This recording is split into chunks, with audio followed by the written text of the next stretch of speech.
Welcome back to Tipton Bros. Today, we'll be discussing the Scofield mine disaster, its cause, aftermath, and how the deadliest mining accident in American history to that point is remembered today. Now, let's get into it.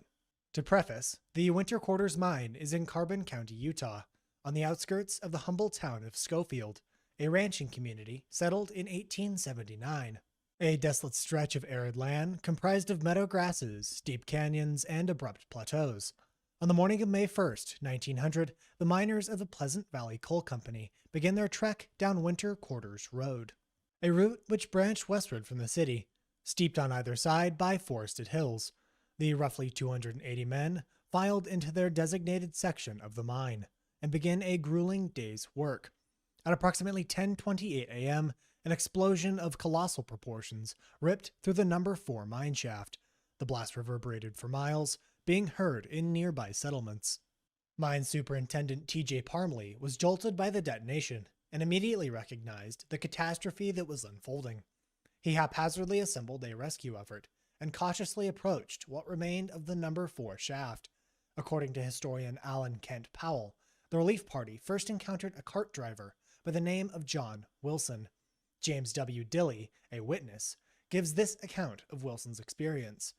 "We hastened to the mouth of the mine, where one horse was found dead, but his driver could not be seen until someone looking down the gulch saw the form of someone, supposed to be the driver, John Wilson.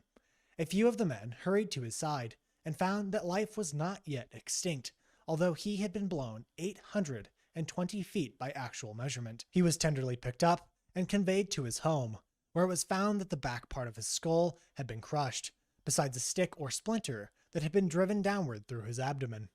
The group frantically cleared debris from the entrance for roughly 20 minutes, dragging the dead and dying from the rubble. Powell asserts that the afterdamp from the explosion was so strong that 2 of the workers lost consciousness. In other words, the carbon monoxide/dioxide-rich gas spewing from the entryway was dense enough to sap the oxygen from the surrounding air. This, coupled with the stench of burning bodies, caused gagging and choking among the rescuers. The men searched until 2 a.m. on May 2nd, when exhaustion finally took hold.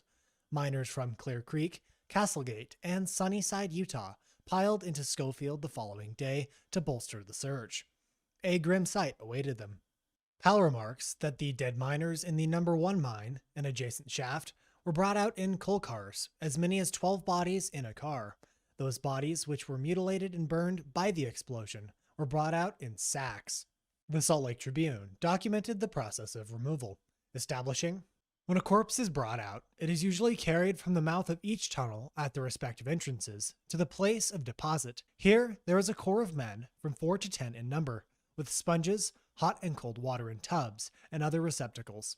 The clothing is first removed, the soot, smoke, and powder burns washed from their faces, and the bodies prepared and laid out in long robes, where they are identified by a tag with name and address attached to them, to await identification of relatives or friends."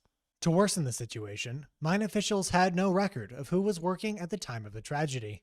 State representatives tallied the death toll to an even 200, but those who counted the dismembered corpses at the portal recorded 246 fatalities.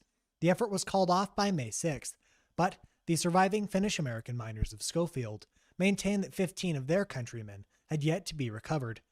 Regardless of which number is true, 20 of the victims were young boys who worked as couplers and trappers alongside their fathers in the mine. Before jumping to the aftermath, it is crucial to dissect the reason for this disaster and its scale. The catalyst was likely an excess amount of coal dust within the mine. Ultimately, a black powder charge was lit at 10:28 a.m. in the number 4 shaft about a half-mile deep, which caused the highly concentrated and combustible coal dust in the air to ignite. While subsequent detonations of black powder charges added to the explosion, coal dust was the primary culprit. Those working in Section 4 were instantly eviscerated and burned beyond recognition, but the true killer had yet to rear its head: afterdamp. The miners of the parallel number 1 shaft, unaware of the direction of the detonation, took the shortest path to the surface they knew of.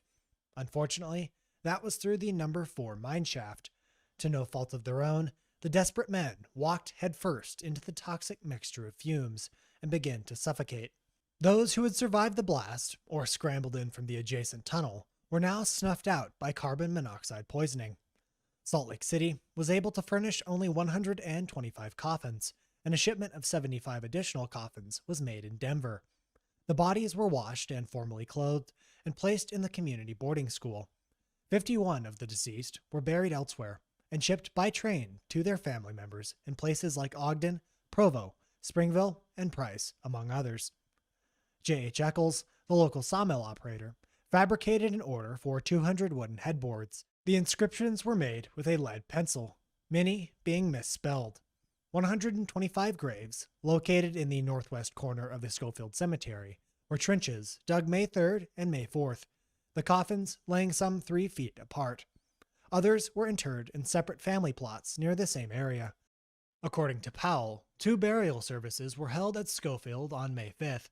The first service, in memory of 61 Finnish miners, was conducted by Reverend A. Granholm, seen here, a Finnish Lutheran minister who had come from Rock Springs, Wyoming. The second service was performed under the direction of Mormon apostles George Teasdale, Reed Smoot, Heber J. Grant, and 70s President Seymour B. Young. Teasdale is seen standing atop the mound of dirt. The Pleasant Valley Coal Company footed the bill for caskets and burial clothes for each of the dead men and boys. The families received the full amount earned by the deceased in the month of April, plus an added $500 to the family of each man killed.